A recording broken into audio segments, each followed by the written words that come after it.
Saludos. En este canal, nos sumergimos juntos en el fascinante universo de la filosofía, la historia y la psicología a través de audiolibros. Si disfrutas de nuestro contenido, te invitamos a suscribirte y activar las notificaciones para no perderte ningún video. Además, nos encantaría conocer tus ideas y dudas en los comentarios. Esperamos que disfrutes del video y no dudes en compartirlo con tus amigos. El entusiasmo es un libro generacional sobre quienes nacieron a finales del siglo XX y crecieron sin épica pero sí con expectativas hasta que la crisis sentó las bases de un nuevo escenario que se ha hecho estructural, el escenario de la precariedad y la desilusión. Un libro, pues, con vocación de época, un ensayo sobre el sujeto precario en los trabajos culturales, creativos y académicos contemporáneos en el marco de la agenda neoliberal y el mundo en red. Un ensayo que se pregunta cómo la vocación y el entusiasmo son instrumentalizados hoy por un sistema que favorece la ansiedad, el conflicto y la dependencia en beneficio de la hiperproducción y la velocidad competitivas. La burocratización de la vida de los trabajadores culturales corre el riesgo de neutralizarlos, anulando a los sujetos que debieran dedicarse a investigar y crear, cansándolos de antemano para aliarse y reivindicar, pero también apagando su pasión intelectual. El riesgo es la pérdida de lo más valioso, la libertad que convierte a la creatividad humana en algo transformador. Y haciendo uso de esa libertad, justamente, el entusiasmo retrata las formas de precariedad desde lo pequeño, entrelazando la descripción etnográfica con la literaria, de forma que personajes imprevistos, más propios de una novela, entran en juego para reflejar la complejidad del escenario y las contradicciones de nuestro tiempo. Los caminos del diálogo y del pensamiento profundo no suelen funcionar en las redes rápidas y en los tiempos precarios, requieren pausa, tolerancia a la ambigüedad, negociación, empatía, pero se sugiere aquí que tal vez sean los verdaderamente revolucionarios para quienes crean. Estos procesos de toma de conciencia y frustración describen a una generación de personas conectadas que navegan en este inicio de siglo entre la precariedad laboral y una pasión creativa que les punza, por sentirla, por haberla sentido, por estar perdiéndola. Remedios Zafra. El entusiasmo, precariedad y trabajo creativo en la era digital. EPUB R1, 2. Titibillos 29 de diciembre de 2023. Remedios Zafra, 2017. Editor Digital, Titibillos. EPUB Base R2.1. Cuando pienso en la mecánica del poder, pienso en su forma capilar de existencia, en el punto en que el poder encuentra el núcleo mismo de los individuos, alcanza su cuerpo, se inserta en sus gestos, actitudes, sus discursos, su aprendizaje, su vida cotidiana. Michel Foucault.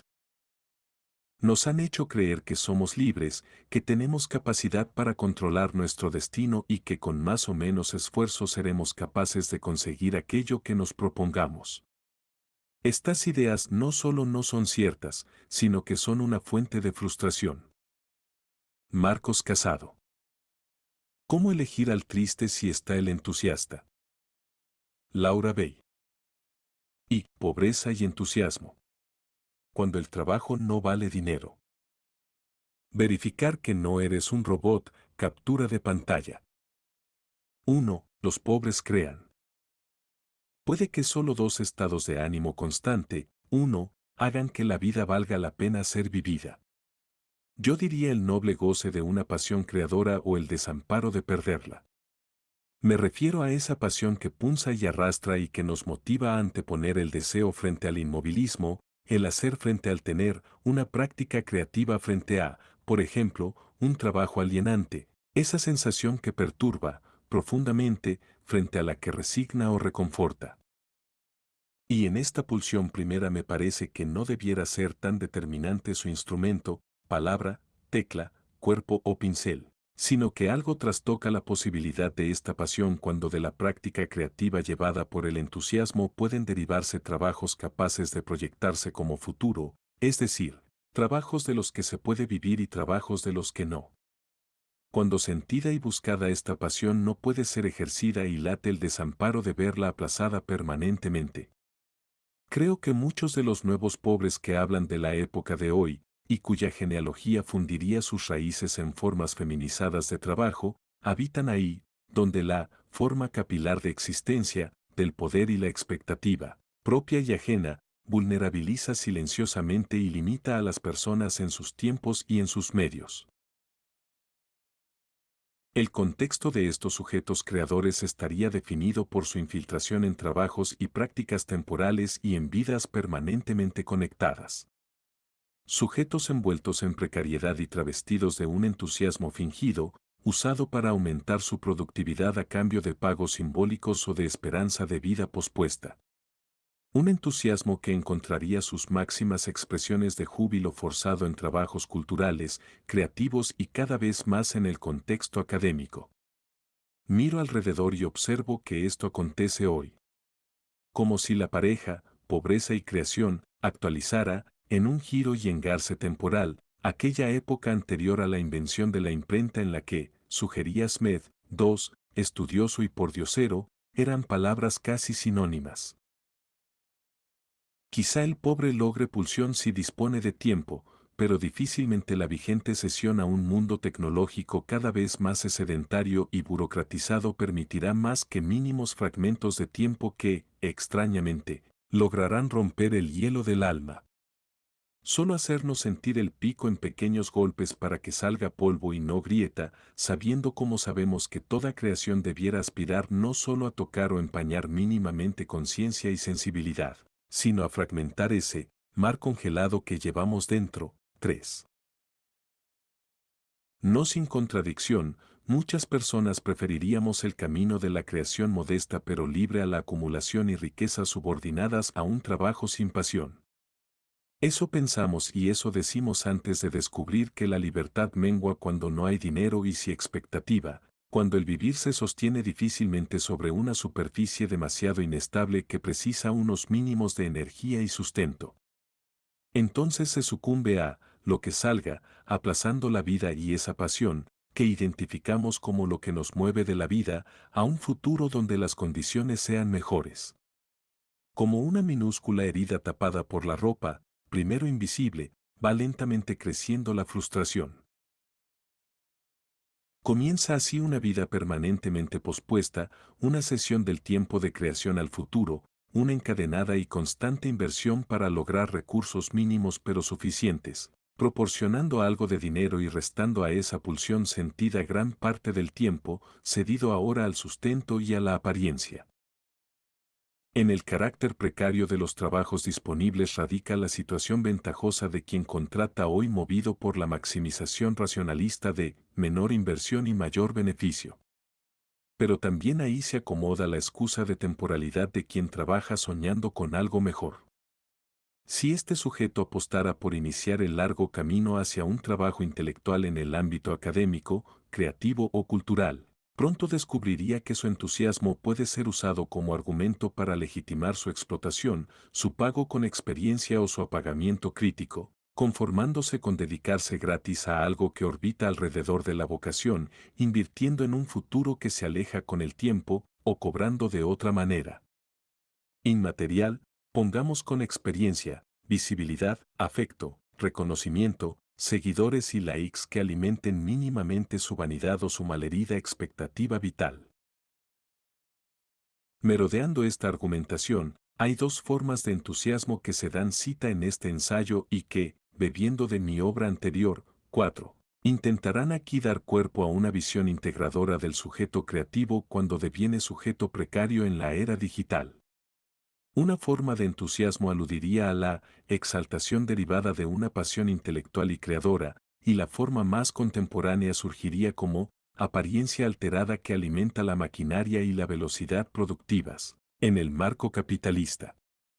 Esa que requiere camuflar la preocupación y el conflicto bajo una coraza de motivación forzada generadora de contagio, mantenedora del ritmo de producción del sistema, sintonizando como procesos análogos, producción intelectual y de mercado. He aquí el asunto que quiere atravesar las páginas que siguen, bajo la sensación de que el entusiasmo sostiene el aparato productivo, el plazo de entrega y tantas noches sin dormir, los procesos de evaluación permanentes, una vida competitiva, el agotamiento travestido, convirtiéndose en motor para la cultura y la precariedad de muchos que buscan vivir de la investigación y la creatividad en trabajos culturales o académicos. Ya sea aquellos que siempre quisieron hacerlo, como otros muchos que descubren en lo que les motivó en algún momento pasado la posibilidad de convertirlo en la red en razón de ser frente a un vacío laboral o vital. Y me parece que el entusiasmo anuda una de las dificultades del mundo actual cuando hablamos de las formas de movilización creativa, dependencia y conflicto contemporáneos. Me refiero no solo a aquellas potencias derivadas de habitar un mundo conectado, mediado por pantallas y por la posibilidad constante de crear y compartir fragmentos de vida, sino también a la búsqueda de la hiperactividad con todo tipo de estrategias apoyadas en la motivación y mantenedoras de la ansiedad productiva de quien teme o se resiste, no está claro, a dejar tiempos vacíos entre sus prácticas. Tiempos que puedan hacer pensativa la lógica laboral en que se inscriben. Porque quizás si lo hicieran, estos tiempos operarían como interruptor de conciencia y movilización. El pasado no ayuda. Hace tiempo que en Occidente las idealizadas figuras de artistas y creadores han soportado capas y capas entrelazadas de mitos que agrandaban su presuposición, primero como hombres, y segundo como individuos capaces de vivir al límite y de lindar con el precipicio de la pobreza. Una pobreza derivada en muchos casos de un contexto previo de solvencia material e ilustración donde el sujeto que amaba crear estaba dispuesto a renunciar a lujos y abandonar propiedades por su pasión intelectual. Porque rara vez ha venido del pobre, que difícilmente podía siquiera aspirar a un tiempo ilustrado, a desear crear. No se desea lo que no se conoce o lo que precisa tiempos socialmente no productivos, ya saben, pensar, aburrirse, soñar, poetizar. Convivir ya basta. Si el poder en Occidente tuviera voz, habría sido un eco que atravesaría el pasado, no es bueno que los pobres creen. No lo es porque la creación es movilizada por el conocimiento genera conciencia, y la conciencia es pregunta que interpela, tú, ¿por qué tienes tanto y yo nada? Hoy, sin embargo, en muchos lugares del mundo, allí donde unos mínimos democráticos garanticen la educación pública, los pobres estudian, los pobres acceden al mundo archivado y los pobres pueden crear. Muchos sueñan con hacerlo. Y esto parece transgresor. Sin embargo, el escenario contemporáneo nos hablaría todavía de antiguos mitos heredados y singulares expectativas sobre los creadores, proyectando una pasión pura y sacrificada, dispuesta a renunciar a lo material por su entusiasmo creativo. Esto no ha hecho sino sostener sistemas dicotómicos que han contribuido a fracturar las parejas alma y cuerpo, vida material y vida espiritual, trabajo creativo y pago económico. Tan bella y sentidamente, porque es ficción y es cierto al mismo tiempo, en su paseo Robert Walser describe en boca de otro su preocupación de poeta pobre. El dinero está desde hoy a su disposición. Se ve que un fuerte alborozo se extiende en este instante por sus rasgos. Sus ojos brillan, su boca tiene en este momento un algo sonriente con lo que quizá hacía mucho que no había reído, porque apremiantes preocupaciones cotidianas de carácter odioso le prohibían hacerlo, y porque desde hacía largo tiempo quizás se encontraba la mayoría de las veces de apesadumbrado humor, ya que toda clase de malos y tristes pensamientos ensombrecían su frente. Frótese las manos de placer y alégrese de que algunas nobles y amables benefactoras, movidas por el sublime pensamiento de que es bello amortiguar el sufrimiento y bueno suavizar la necesidad, pensaran que un pobre poeta sin éxito, porque eso es lo que es usted, no, necesitaba apoyo. 5. Amortiguar el sufrimiento, suavizar la necesidad, de un pobre poeta que es pobre y como es poeta no debería hablar de dinero. En algún momento de nuestra historia hablar de dinero cuando uno escribe, pinta, compone una obra o crea se hizo de mal gusto. Como si la creación habitara esa dimensión donde el pago ya se presupone suficiente en el ejercicio creador, como temiendo, o alimentando el temor, que las palabras dinero o sueldo entren en conflicto con la inspiración, que algo ensuciara el mundo abstracto y limpio de la obra, aun cuando está hecha entre detritus y miseria. Pero también la donación frente al pago hace a la persona creadora dependiente de un sistema de auspicio derivado del poder y la riqueza. Son ricos benefactores, sean contemporáneos bancos rescatados, siempre me ha parecido que eclipsan en sus dádivas los delitos que toda gran fortuna esconde. En los últimos tiempos, sin embargo, ha ocurrido que la valoración del ejercicio artístico se ha socializado del lado de la afición y el placer como aquello practicado en tiempos ociosos y considerado difusamente como actividad laboral. De forma que el contexto no pierde la oportunidad de recordar a quienes crean que eso no es un trabajo en sentido estricto y que por ello cualquiera puede aprovechar para pedir gratis a un amigo o a un familiar que crea un retrato para su hijo, una ilustración para su trabajo, un poema para su pareja, presuponiendo que el gusto por hacer ya compensa el trabajo, reforzando la idea de que el pago a lo creativo va implícito en su mero ejercicio. Con excesiva frecuencia nos viene a la mente esta dicotomía presente en la relación entre creación y precariedad. Me refiero a la que presenta enfrentados el dinero y el saber, el interés comercial y el interés cultural, la creación mundana y la espiritual. Y me parece que cuando se nos muestran como opuestos hay algo de fingimiento interesado, porque nunca una creación se hace aislada del mundo material. Toda creación siempre es atravesada por las cosas cotidianas de la vida, el trabajo, el dinero, los espacios que habitamos, nuestros cuerpos y deseos, esa maldita preocupación. Pero también la democratización creadora se sostiene hoy en un escenario que ha encontrado en las últimas décadas el hábitat idóneo para su generalización en un mundo en red, con fácil disponibilidad de acceso al conocimiento y a multitud de herramientas que favorecen y permiten compartir lo producido.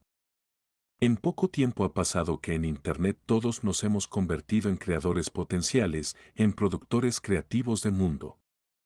La emoción primera de idear y compartir textos, imágenes, proyectos, publicar libros, hacer películas y obra aún nos hace rememorar esa intensidad personal que descubrimos en la infancia frente al ejercicio creador trenzado al atardecer entre ceras como fósforos y tardes de desván. Una emoción que pasa por alto el espejismo efectista que promueve el software y las infinitas aplicaciones, como apéndices de nuestros dedos, que dicen ayudarnos a crear hoy a golpe de clic, pero también las infinitas posibilidades de archivo y combinación de mundo derivadas de la apropiación y mezcla en la red, favorecidas por la tecnología y un mundo sedentario, donde todo lo digitalizable, cada vez más, todo, circula. Tengo la impresión, y es lo que intentaré reflexionar aquí, de que las herencias del pasado operan hoy en un mundo creativo que la red y las formas contemporáneas del capitalismo cultural han convertido en algo profundamente distinto. Pienso que en una vida conectada pronto descubrimos la potencia de disponer de conocimiento y recursos para crear y comunicar como práctica habitual en nuestros días, pero que así como crece el deseo de convertir una práctica vocacional en práctica que nos permita una vida emancipada y un trabajo remunerado, el escenario global muta increíblemente las formas de vivir la frustración, el empleo, el fracaso y la expectativa. La permanente cuantificación de mundo, nosotros también, que vamos adjuntos, y la hipervisibilidad de estos procesos, la vida al lado de nosotros mismos, nos transforman. Y lo hacen desde un punto de vista también material y claramente biopolítico. Desde las casas habitación donde vivimos y la forma de relacionarnos y desear, hasta la experiencia de una pasión creativa que tanto frustra como punza y arrastra. No tardamos en advertir que el sistema cultural se vale hoy de una multitud de personas creativas desarticuladas políticamente. Multitud alimentada de becarios sin sueldo, contratados por horas e interinos, solitarios escritores de gran vocación, autónomos errantes, doctorandas embarazadas, colaboradores y críticos culturales, polivalentes artistas comisarios y jóvenes permanentemente conectados que casi siempre compiten. Pronto descubrimos que la posibilidad de un pago afectivo o de un pago inmaterial que al menos les haga visibles es un pago insuficiente pero, va reconfortando, Que algunas personas lo logran porque acumulan grandes, ingentes números online, pero difícilmente la mayoría que orbita en torno a números bajos pagará facturas y comida sumando seguidores en Internet en el libre ejercicio creativo y sin ceder a la presión tramposa de las audiencias. Pienso que este contexto no ha venido libre de explotación y desigualdad. Creo que estos procesos de toma de conciencia y frustración, este singular dolor que oscila entre sentir perder y recuperar la pasión por crear, describen a una generación de personas conectadas que navegan en este inicio de siglo entre la precariedad laboral y una pasión que les punza, por sentirla, por haberla sentido, por estar perdiéndola. No olvido que quienes crean tienen cuerpo. Un cuerpo que habita lugares con identidad y que transita espacios. Que aquí y allí los entusiastas se relacionan con otros y fantasean, pero no solo como parte de su proceso creativo, sino también como parte de su subjetivación política. Por ello el entusiasmo propone un acercamiento crítico y, encarnado, a las formas de creación y precariedad contemporáneas desde lo pequeño, intimidad frente a estadística. Quiere hacerlo sin renunciar a la potencia que la imaginación y las figuraciones políticas tienen en el ejercicio reflexivo sobre el mundo capitalista y en red que habitamos, desde la vivencia de sujetos con nombre, observados de cerca junto a esa mesa con polvo y a esa ventana entreabierta. No se extrañen si a la mirada reticular a los mundos de vida de la creación contemporánea, graduada desde los estudios sobre la cultura y las redes, la antropología y el arte, y escrita desacomplejando el amor entre etnografía y literatura, se suma la figuración política no exenta de fantasía, contradicción y fábula. Porque moviliza pensar que personajes y máscaras pueden ayudarnos a encarnar la potencia y limitaciones de la vida a la que apunta la precariedad de los entusiastas, sin menospreciar su, como si, su metáfora, su, érase una vez. 2. Trabajos creativos y formas de valor. Nos enseñaron que hay palabras, como prácticas, dotadas de poder para volar y otras para reptar por el suelo. Unas tienen que ver con los trabajos de la imaginación y otras con la textura de la carne y de los cuerpos, con la comida, con la orina, los residuos y con la tierra, esas cosas groseramente humanas. Pero nunca los trabajos debieran despojarse de los cuerpos, tampoco hoy, cuando la carne se pega a las teclas y los trabajos creativos nacen cada vez más entre pantallas y ojos, piel y píxeles. Pero también nos enseñaron que hay cuerpos con poder para volar y otros que siempre andan entretenidos con las cosas y cuerpos que habitan en algún adentro.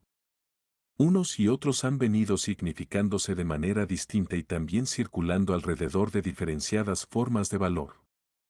Observo, por ejemplo, que frente a las orientaciones tecnológicas y los trabajos relacionados con las clásicas formas de prestigio, todavía muy masculinizados, la práctica cultural se feminiza y nutre de un excedente de mujeres formadas en lo que aún llamamos ciencias sociales y humanidades, viejas y nuevas. Un excedente que conforma una bolsa de mujeres creativas desempleadas y precarizadas a las que pronto les salpica la abdicación de los poderes públicos en sus responsabilidades sociales relativas al cuidado y la atención a las personas dependientes. No es trivial que paralelamente a la tendencia de estos poderes a subordinar política a economía, auspiciados por un marco neoliberal de mayor desigualdad, las mujeres se vean interpeladas a asumir, como antes, como siempre, los trabajos que reptan por el suelo, pocas veces considerados empleo, de cuidados y atención social. Trabajos, en el mejor de los casos, envueltos en leyes de dependencia que feminizan su tarea y se les presentan como única o más viable alternativa laboral. Me llama además la atención que mientras los trabajos culturales son territorios muy feminizados, allí donde estos trabajos, ampliados en sus facetas culturales, académicas y creativas, comienzan a estar prestigiados, mejor remunerados y a suponer un poder explícito, pongamos a esta idea, por ejemplo, puestos de director o catedrático, la cosa cambia. Entonces a nadie extrañará que, como antes, como siempre, estos trabajos sigan siendo especialmente para los hombres. Y siento que el cariz también es político al advertir cómo la exposición de los creadores y estudiosos a este escenario sigue situando un gradiente de distintos sujetos que oscila, en variadas formas, entre aquellos que disponen de dinero, contactos y alianzas potenciales como sustento, casi siempre familiar o afectivo, para respaldar una vida de creación desde un mayor grado de libertad, y aquellos que son pobres, es decir, aquellos cuya libertad está condicionada por no disponer de dicho sustento. Bajo esta percepción, no sería descabellado afirmar que género y pobreza siguen operando como categorías clave para la desigualdad laboral y la precariedad contemporáneas en los trabajos creativos, que adquieren nuevas formas siendo viejas herencias. Es entonces cuando los sistemas públicos y privados arbitran mecanismos orientados a paliar estas formas de desigualdad, favoreciendo que, en caso de acreditar una no disponibilidad de recursos, esto no sea impedimento para las personas creativas. Surgen para pobres y precarios nuevas políticas de becas, subvenciones, ayudas, contratos de prácticas que dicen querer apoyar esta pasión, este entusiasmo, este valor que presuponemos en quienes crean. A poco que observemos este escenario, he aquí el segundo propósito de este libro, advierto varias cuestiones que merecen subir a la mesa de disección. 1. El apoyo de la práctica creativa se materializa cada vez más en contextos competitivos que rompen los lazos de solidaridad entre iguales. Se sustentan además en trabajo pocas veces y escasamente remunerado que esquiva la contratación estable y se presenta bajo eufemísticas propuestas de formación, experiencia o prácticas. Es visible cómo el mundo cultural es mantenido por colaboradores a tiempo parcial, entusiastas becarios y figuras diversas para la gestión de redes, nombradas, a ser posible, en inglés y pagadas con audiencia y renglones de currículum. 2. Paralelamente, en los contextos legitimados para el arte, la cultura, en su dimensión profesional acotada, y el conocimiento, los tiempos tienden a ser fagocitados por infinitas burocracias digitales que engullen la posibilidad de crear e investigar desde la concentración, un bien valioso pero escaso. Generar memorias, difundir actos, contabilizar interés de los medios, dar cuentas de la mínima inversión realizada, pedir recibos, evaluar, hacer informes y cumplimentar bellísimas bases de datos, sí. Como si afectados por la mala conciencia de derroche de grandes cantidades de dinero no justificado, donado a la libre designación o a la libre disposición de quienes mandan, se intentara desviar todo el esfuerzo de justificación a los niveles más bajos de contratación, a los más precarios. Estos trabajadores dedicarán días y días a justificar el pago de 100 euros por una conferencia, frente a miles de euros gastados en dietas y libre disposición de quienes mandan que no precisan un mínimo esfuerzo, un mísero papel reciclado que rece, justificación, recordando la desigualdad que provocaban los viejos modelos feudales, tan parecidos pero ahora más tecnificados. No es exagerado advertir cómo la burocratización de la vida de estos trabajadores corre el riesgo de neutralizarlos, anulando a los sujetos que debieran dedicarse a investigar y crear y que orientan sus tiempos a justificar y cumplimentar interminables formularios e impresos, cansándolos de antemano para aliarse y reivindicar, pero también apagando su pasión intelectual. El riesgo es la pérdida de lo más valioso, la libertad que convierte la creatividad humana en algo transformador, en algo capaz de ayudarnos a conocer más y mejor, curar, resolver, inspirar, confrontar, entender, perturbar, emocionar, desmontar injustas formas de poder, favorecer la igualdad social, mejorar mundo. 3. El acceso a dicho mundo, precario pero mínimamente vivible y suficiente para muchos pobres resignados, se sostiene sobre un nuevo sistema de valor donde la tecnología y las redes consolidan un claro protagonismo, apoyadas por la primacía estadística de un mundo cuantificado. De forma que se posiciona a los creadores, como prácticamente a todos los sujetos productores hoy, a partir de su mayor o menor visibilidad, su mayor o menor influencia, como si el valor fuera una de las grandes apropiaciones del mundo en red, como si la batalla por el juicio y ese otro valor estético, reflexivo, político, formativo, competencial, hubiera sido despojada de matices, y estuviera ganada de antemano por los procesos de objetivación y digitalización a los que apuntan tanto la lógica neoliberal y mercadotécnica como la lógica estadística en alianza con la multitud conectada. Me parece que cuestionar la parcialidad vestida de neutralidad de estos condicionantes resulta hoy necesario, y que, a poco que busquemos comprender para transformar, movilizados por mayores grados de justicia social, se nos hace urgente discrepar y resistir las inercias al advertir en ellas formas de opresión que buscan normalizarse en el juego de lo cotidiano. 3. El entusiasmo íntimo y el entusiasmo inducido. Ese instante que no se olvida. Tan vacío devuelto por las sombras. Tan vacío rechazado por los relojes. Humedecen las únicas palabras por las que vale vivir. Alejandra Pizarnik, a la espera de la oscuridad. La última inocencia 1956. Afuera hay plazas, no son más que plazas, pero algo del pasado se activa y pregunta, ¿por qué emociona ver a los niños jugando? ¿Será acaso ver una edad como una potencia del ser más que un hacer o un lugar? Porque la práctica creadora es capaz de encender a los niños que nos duermen dentro para precipitarnos en ella como aquello que perturba irreversiblemente, porque nos moviliza con la pasión y el dolor de la muerte y de la vida, o de la mala suerte. Como, si en el crear, las herramientas en apariencia inofensivas, estas teclas, esos libros, esos versos, ese instrumento musical, ese lápiz, se convierten en un martillo capaz de romper la roca y el hielo de un alma endurecida y domesticada. Cierto, no siempre lo hacen, pero pueden, y en la posibilidad nos lo jugamos todo. En la posibilidad late ese instante que no se olvida. La pasión, como el deseo, como la fe para quien la tiene, moviliza. La pérdida, de la pasión como de la fe, punza como el reverso del deseo. A veces inquietan por el desamparo que provocan. Porque de todo aquello que podemos hacer y a lo que podemos aspirar en la vida, la exaltación creativa en sus diversas formas de imaginación, curiosidad, indagación intelectual y producción de obra parece salvarnos cuando es íntima y sincera. El entusiasmo activa el deseo de crear como algo interno y, en apariencia, poco exigente para su ejercicio, imaginación, entrenamiento, tiempo e instrumento.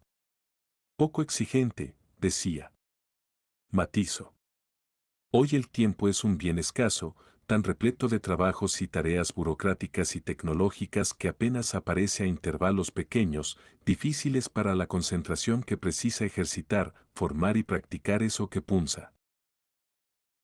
Para quienes lo hayan sentido, este entusiasmo propio de la creación siempre vuelve, como motor que anima a la práctica de una pasión o como recuerdo que moviliza por haberla experimentado. Es persistente y merodea cerca, movilizando o doliendo, una y otra vez se filtra como el agua entre las grietas, en hilos finos o en bocanadas que nos sumergen. El entusiasmo, cuando viene de la pasión íntima, requiere espacio y tiempo. Tiempo, decimos. Infiltrando un punzón en esta página piedra, dejando un hueco, un intersticio blanco, encorvada y en silencio unos minutos, observo la rareza del gesto entrenado en ese invento capitalista que es la prisa. Espacio premeditadamente vacío. Toda infiltración de tiempo y espacios vacíos ayuda a ralentizar la percepción de las cosas, incluso a conocer sus historias y movernos por ellas entre los intersticios blancos. Bajo esta mayor lentitud, advierto que al entusiasmo también lo mueve una forma de deseo con historia. Es más, pensar en el entusiasmo como palabra ayuda a entender una tradición que lo vincula a la inspiración divina y el éxtasis. Un estado de exaltación que eleva el espíritu de quienes crean. De hecho, en el pasado la palabra entusiasmo ha apuntado al efecto de la intervención de un dios o fuerza inspiradora en la persona encendiendo su fuego interno. Sugerentes historias se esconden en su mitología como el arrobamiento de las sibilas que predecían el futuro en la antigua Grecia. Hoy todos habitamos la ficción de manera normalizada en las pantallas, pero pocos mundos creen en sibilas o en fantasiosos dioses, salvo esa forma de creer que da a habitar novelas, metaversos, videojuegos y mundos virtuales inmersivos, donde cada vez más el marco de fantasía permite un solapamiento de imágenes y experiencias por los que transitamos con relativa reversibilidad. Entre tanto, seguimos relacionando el entusiasmo con una actitud de júbilo, con la exaltación del estado de ánimo y la inspiración, evidenciando una alegría poderosa, en apariencia incluso excesiva. Aunque, bien pensado, me parece que el entusiasmo íntimo nunca puede ser considerado excesivo. Es tan mágico encontrarse a personas brillantes armadas con libros, disfraces o tecnología y una expresión en sus caras de quien descubre la complejidad y la potencia de lo sensible con extrema y violenta libertad, hilando proyectos con intensidad, confiando en que podrán hacerlo, como cruel descubrirlos años más tarde impostando sonrisas en pasillos y salas de espera, con actitudes que han abandonado la actitud, perdidos entre cordilleras de certificados, caducos perfiles de especialización que no les motivan y neutralizados en bolsas de trabajo precario. Esas ventanas que imaginaron debieran poder abrirse. Cuando pienso en mis últimos años como profesora, un ejército de compañeros y estudiantes entusiastas viene a mi mente. Muchos de ellos han quedado grabados en mi memoria, juro que con verdaderas estrellas en los ojos.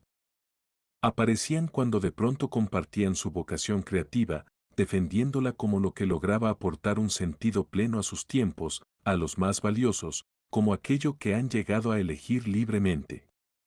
Y no es algo pequeño. Como me sugería uno de esos estudiantes que no se olvidan, son multitud las cosas que la vida nos impone, el lugar donde nacemos, la familia con que crecemos, el territorio que habitamos, los recursos, las enfermedades y limitaciones del cuerpo, y pocas aquellas que realmente podemos elegir.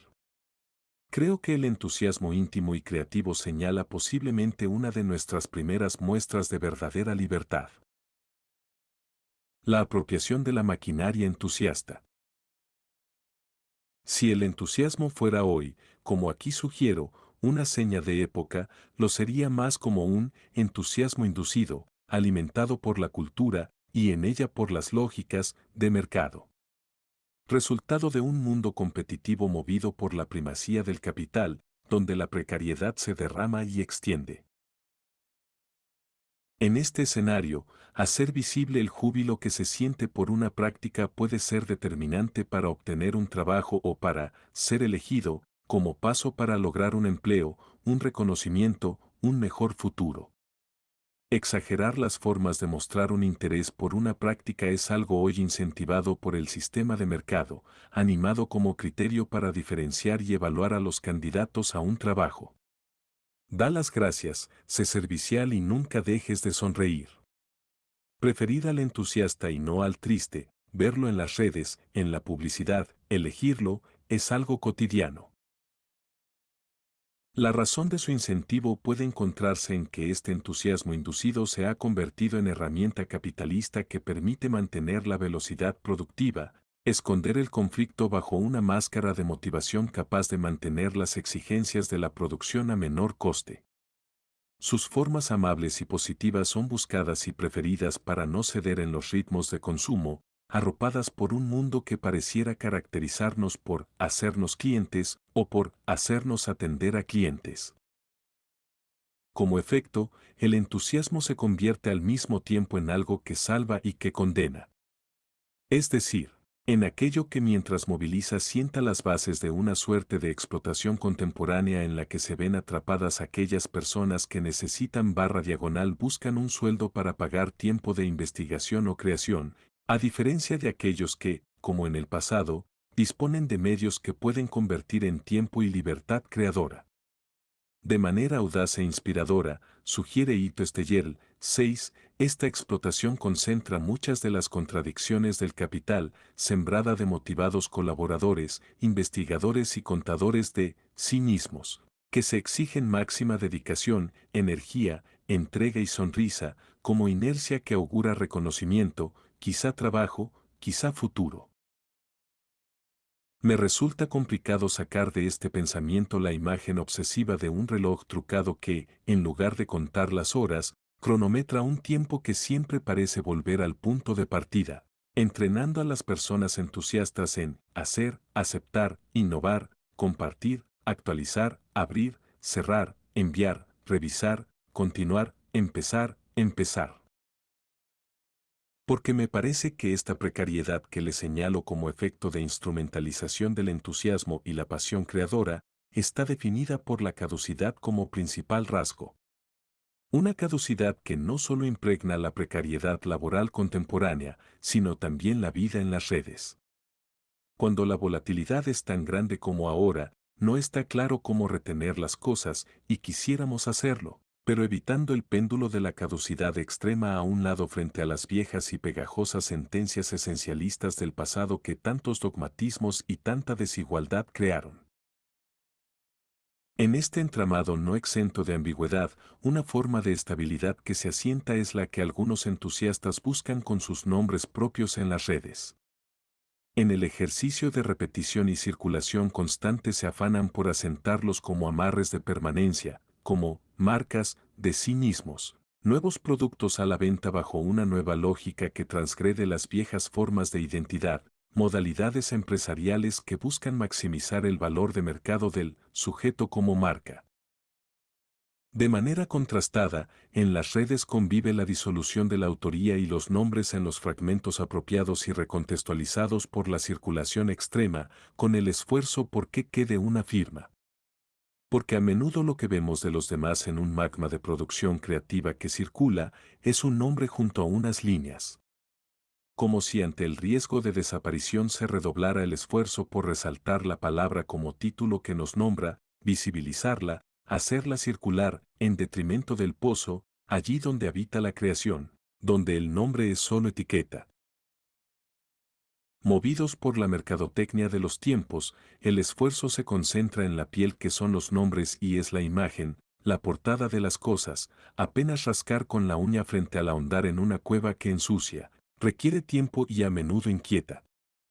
Así, pareciera que lo que se pone en juego en la cultura entusiasta y sedentaria de Internet son los nombres propios, los productos últimos reducidos a los nombres. Como si el prestigio se mostrara cada vez más sintetizado en esa marca y domesticado en datos de uso. No cabe olvidar que los criterios culturales no vienen ya dados por la cultura, entendida como sector específico de trabajo y práctica creativa, sino por el mercado.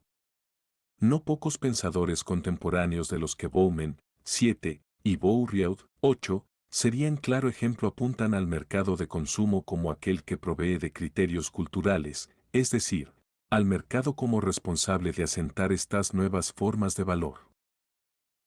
Bajo esta dinámica capitalista, entre las formas en que la precariedad atraviesa la cultura red, 9, llama la atención la que contribuye a mediarla y remediarla, sin confirmarla.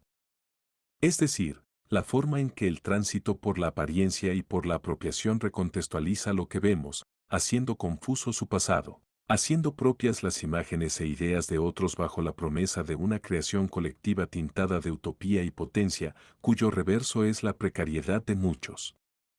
Fascina la increíble movilidad, rapidez, uso y apropiación en pos de la multitud conectada. La lógica de las redes es así y viene desde abajo. Quizá por ello es fácil confundir su precariedad con un acto de solidaridad. 10. Confusión que contribuiría a normalizar formas de desigualdad y pobreza.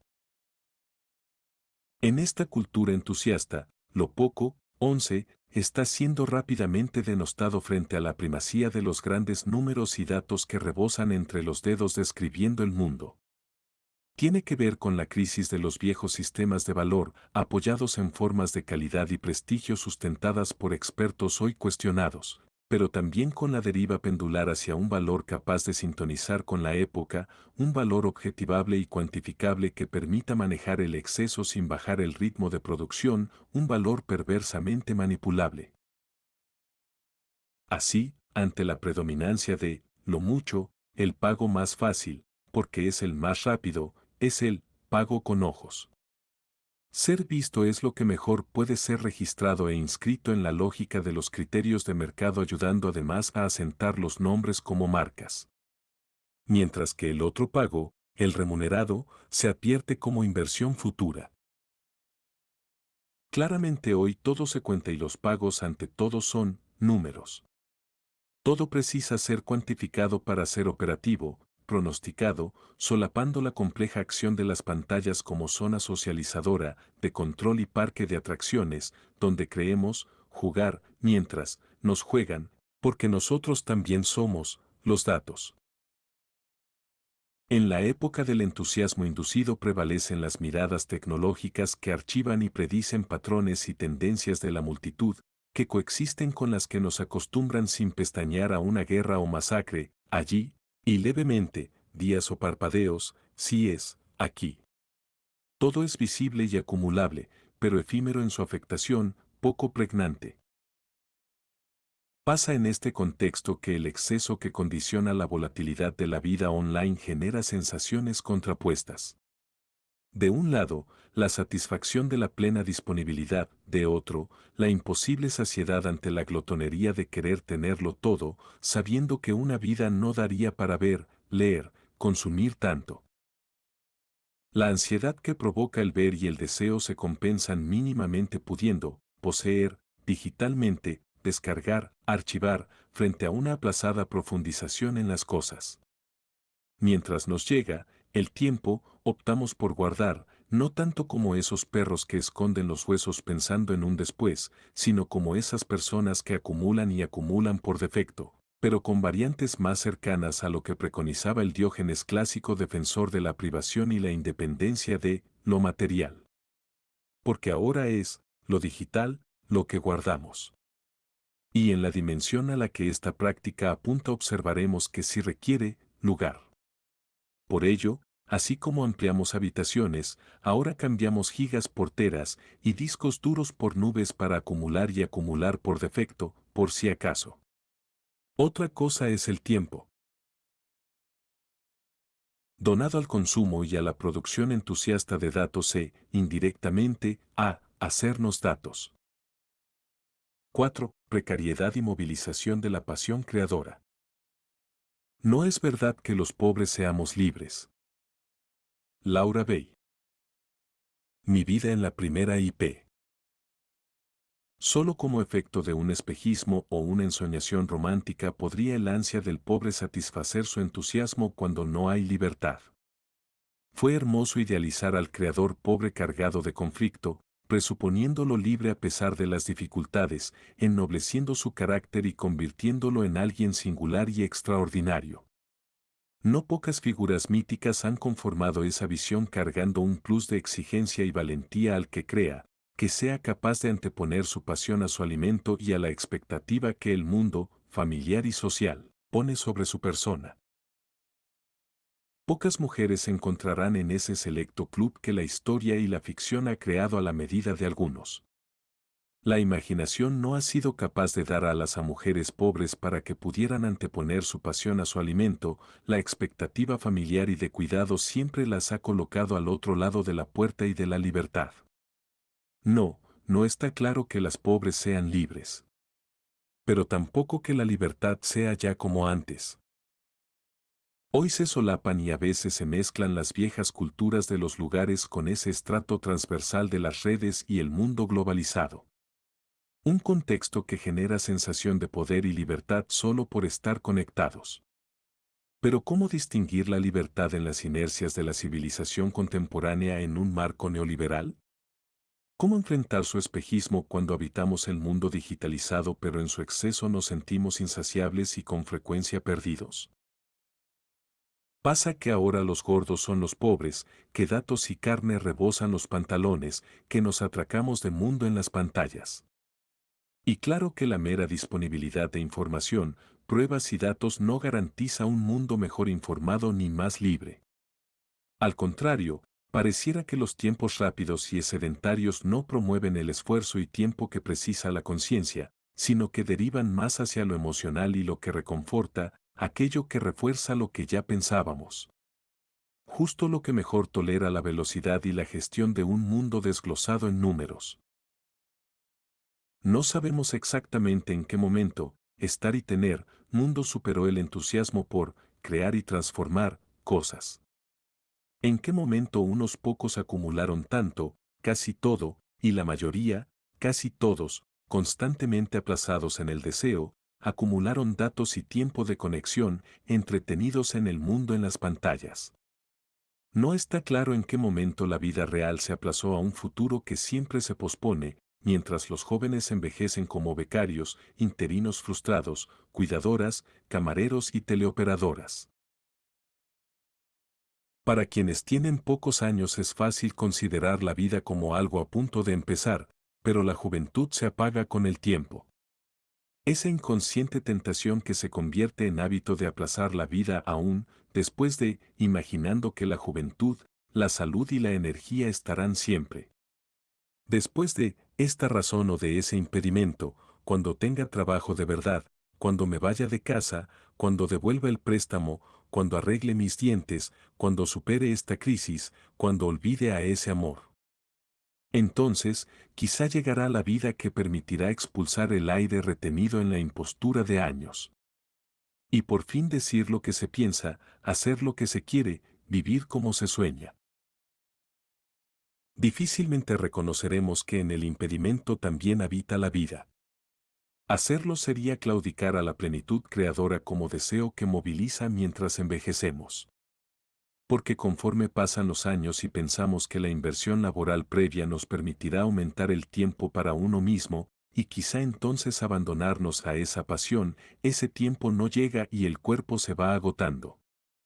No sucede así con la pasión, que muchas personas mantienen fresca, como si en el cuerpo decrépito y arrugado de los años mantuviéramos un lugar secreto hecho de piel de lactante que la protege y carga de esperanza.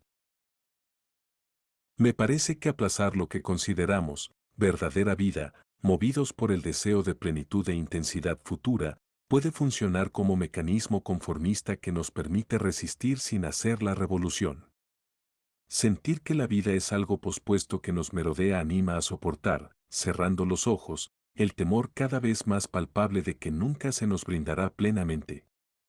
Creer que no es espejismo, que es verdad, nos ayuda a seguir como hasta ahora. En algún momento observamos, o nos dicen, o nos dibujan en un cronograma las fases a seguir para superar la precariedad encadenada, cursos de formación, licenciaturas convertidas en grados y másteres, procesos de acreditación, estancias en el extranjero, idiomas, formación, evaluación, formación, como si ser fuera lo que está al final, como si solo las personas mayores con trabajo estable o jubilación pudieran disponer de vida y lo demás fuera sucedáneo o proceso, no logro.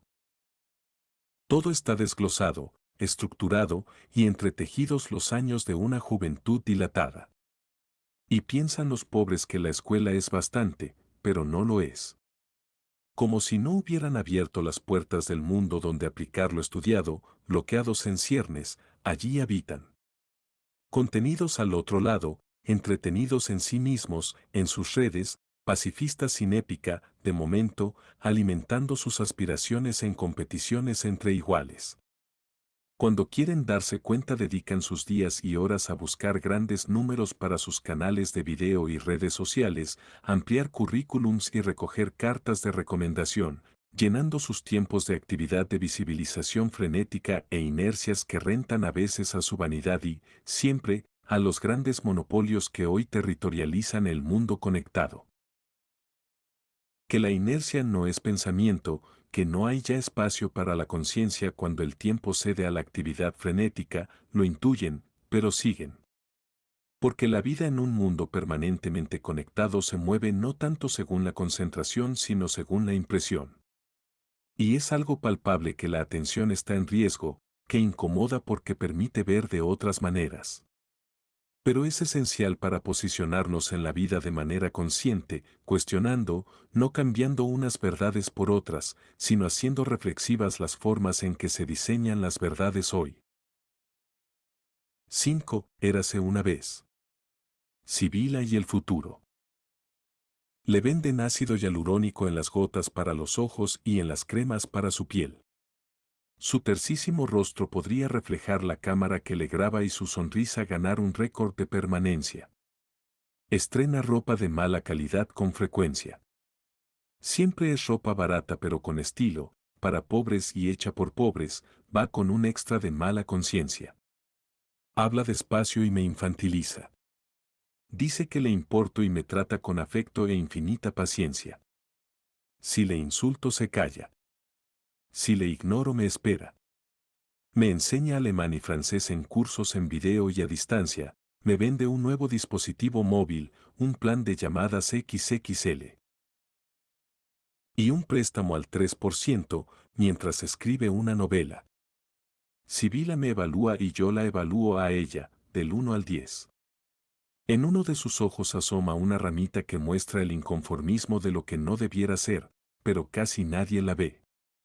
Ella se esfuerza por ser amable y se muestra extremadamente servicial. Afirma que confía en mí. Me pide que la puntúe y me da las gracias constantemente. Termina sus frases con, muy bien, enhorabuena, o, es un placer atenderle. Siempre, siempre me sonríe. Sibila, sobre Sibila. Sibila no es la niña, no es la madre, no es la amante, no es la anciana. Sibila es entusiasta y trabajadora. Su nombre es Cristina, María, Ana, Inés, Silvia, Laura, incluso cuando es Jordi o Manuel, siempre está feminizada. En todos los casos, pongamos que su nombre es Sibila. Sibila tiene aspiraciones creativas y pocos recursos. Sibila no carga con épicas ni grandes relatos, si acaso con la expectativa que le permita romper un linaje de pobres. Lo cree posible porque Sibila es una persona de su tiempo, con muchas horas de estudio que siguen aumentando, y permanentemente conectada. Sibila aún cree que el sistema la ayudará y dedica sus horas a trabajar y a buscar otros trabajos. Y los busca para en el futuro disponer de tiempo que le permita vivir y crear, y por fin dejar de buscar trabajo. La vocación es algo por lo que merece la pena luchar, piensa. Como cambia de trabajo con frecuencia, muchos se refieren a Sibila como joven que empieza, pero ella ya no se siente joven ni siente ese impulso primero del que empieza. Otra cosa es que en cada comienzo procure darlo todo. A nadie más que a ella importa que quiera, deba o necesite, no está claro, combinar sus trabajos poco pagados con otros como voluntaria, colaboradora o activista, que ejerce de manera desinteresada o pagando por ello. No hay sueldo, pero sí entusiasmo, a veces agradecimiento y aplauso, otros símbolos que importan, satisfacción solidaria que punza, pero no alimenta. En ocasiones, Sibila se queda paralizada frente a la pantalla difuminando lo que antes distinguía como prácticas diferenciadas. Piensa Sibila como mientras algunos logran convertir su afición, como pasión creadora, en un trabajo, Sibila siente que a ella se le dice cada día que su trabajo creativo es una afición. Es decir, que debe contentarse con trabajar gratis. A lo largo del día Sibila recibe decenas de mensajes automáticos entre los que espera encontrar algo que desencadene una posibilidad de escapar y lograr por fin una actividad motivadora y no caduca, algo que cortocircuite la secuencia de temporalidad de ahora. Pero los mensajes que le llegan están personalizados por robots y su nombre no es más que una palabra inserta en un campo de una base de datos. Cosa distinta es cuando Sibila recibe mensajes personales. Entonces se pone nerviosa, en un sentido positivo. Los identifica a golpe de vista. Hay algo en ellos que resalta como un brote verde entre la hierba seca. Casi siempre los mira como esas antiguas cartas en papel que ella apenas conoció y que podían contener noticias importantes, palabras equivalentes a un beso o confirmaciones de noticias que se esperan. Sibila quiere ver en ellos algo que desea, imaginándolo mientras cierra los ojos, como quien se niega a mirar el número de un sorteo para mantener vivo el deseo del puede ser. Después pasa rápido por ellos y los guarda en la carpeta de cosas pendientes para recuperarlos más tarde.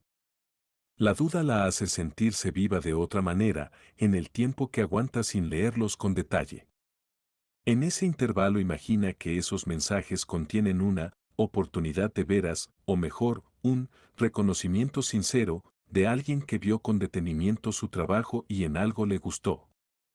Cuando retoma esos mensajes comienza por autoengañarse. Pero cuando llega a la lectura pausada encuentra lo de siempre, peticiones despersonalizadas de colaboración en proyectos de otros entusiastas que no conocen ni la conocen y que mantienen a todos, a ellos y a Sibila, en el mismo lugar de ahora. A veces, pero muy pocas veces, el día la sorprende y llegan otros mensajes que renuevan su entusiasmo sincero. Desde que la red es lo que es, Sibila convive con personas que, siempre crean, trabajadores dóciles y creadores de evasión, personas que cambian sus trabajos por sueños e inventan profesiones con mayor o menor éxito atendiendo a su audiencia. Otras que convierten sueños en trabajos y algunas que, sin sueños, medran en los trabajos, valiéndose para ello del negocio del entusiasmo fingido, vacíos de sentido, recopilando números e infinitos certificados que enfatizan su firma y sello y les posicionan en un mundo hipercompetitivo, creando una imagen de vida falseada que para ir rápido precisa contabilizar las cosas. Pretenciosos o apocados, los otros que son como ella padecen y suministran, paralelamente, todo tipo de experiencias propias y estetizadas al mundo. Experiencias que reconfortan la autoestima, porque pronto los entusiastas aprenden que si quieren resistir el ritmo tecnológico del hoy, sus obras deben tratar sobre sí mismos. Quizá tenga que ver con que Sibila pase cada vez más horas frente a su ordenador y que esta máquina esté pensada para unas manos y unos ojos, es decir, para ella como individuo. Tal vez ayude que sus redes estén hechas de espejos donde su firma la persigue y la interpela sin descanso. Probablemente no habría necesitado Sibila usar una tecnología tan hermosa, tan rápida y con 1000 opciones.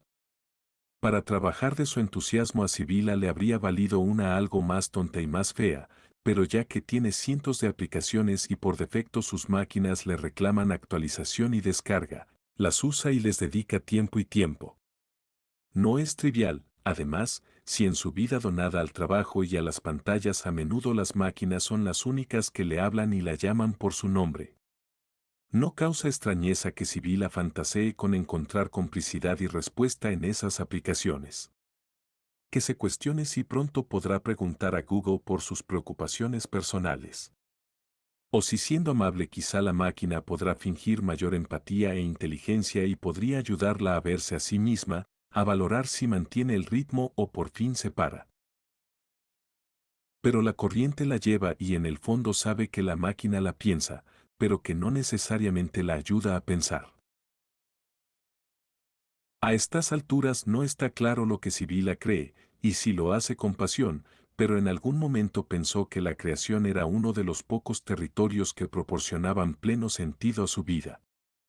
Sin embargo, hace tiempo que no produce obra porque anda preparando su vida para poder crear más adelante, con mejores condiciones, cuando logre un suelo más firme, un trabajo más largo, menos presión aquí, en la parte de arriba del estómago.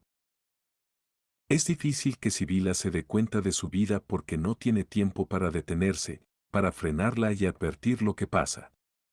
Tampoco Sibila identifica claramente a los responsables de su deriva.